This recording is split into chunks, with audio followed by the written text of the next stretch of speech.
All right, welcome to The Explainer. Today, we're going to pull back the curtain on something that's it's so essential to our daily lives, it's pretty much invisible. I'm talking about distribution. We're going to follow the secret journey that all your stuff takes long before it ever ends up with you. No, seriously, just for a second, think about it. That phone in your hand, right? It didn't just poof, appear in the store or on your doorstep. It actually traveled through this incredibly complex, hidden network. And today, we're going to map out that entire journey. Okay, so let's dive right in. What's this whole journey even for? I mean, at its core, it's all about solving a really basic but huge challenge. This right here, this is the whole point. It's not just about moving boxes from A to B. It's about making sure that product is available in a store near you exactly when you decide you need it. It's all about bridging that final gap so you can just walk in, pick it up, and take it home. That's the entire game. And trust me, this is not a random trip. It's not just stuff thrown on a truck. As you can see here, it's really both an art and a science. Think of it like a carefully choreographed dance of planning, logistics, and just perfect execution, all to get something from a factory floor all the way into your hands. Okay, to really get a sense of the scale we're talking about, let's look at a company in India called ITC. They make all kinds of stuff, including these really popular notebooks.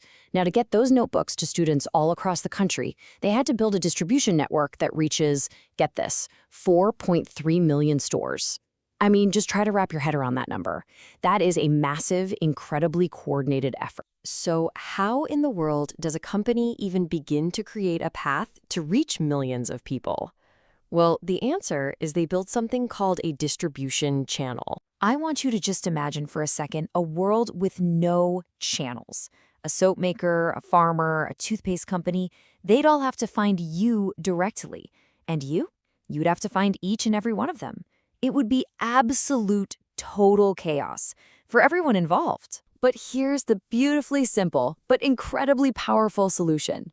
You just add one go-between, like your local grocery store, and suddenly everything just works.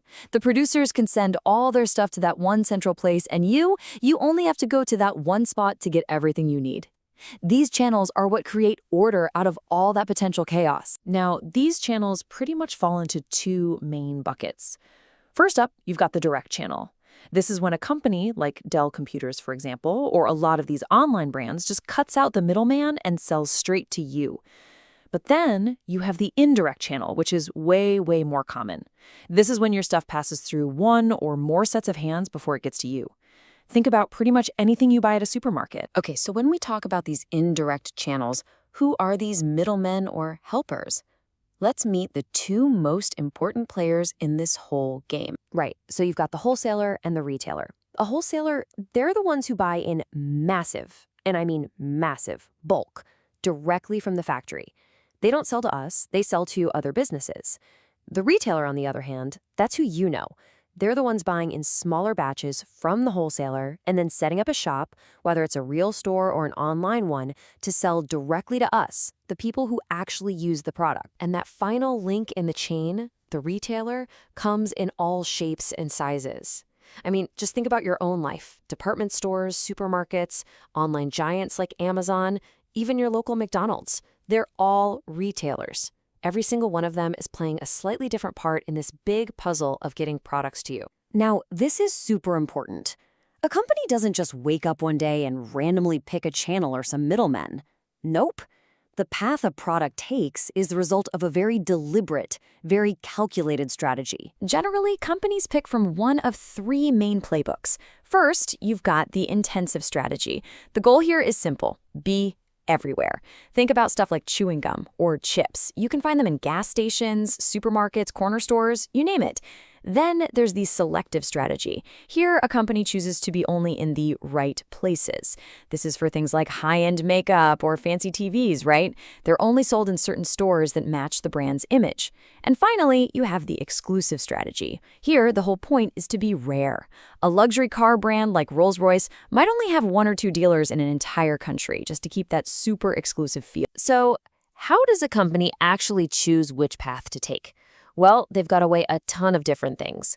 The product itself, how much money they have, what their competitors are doing, And maybe the most important question of all is, where do you, the customer, actually expect to find it?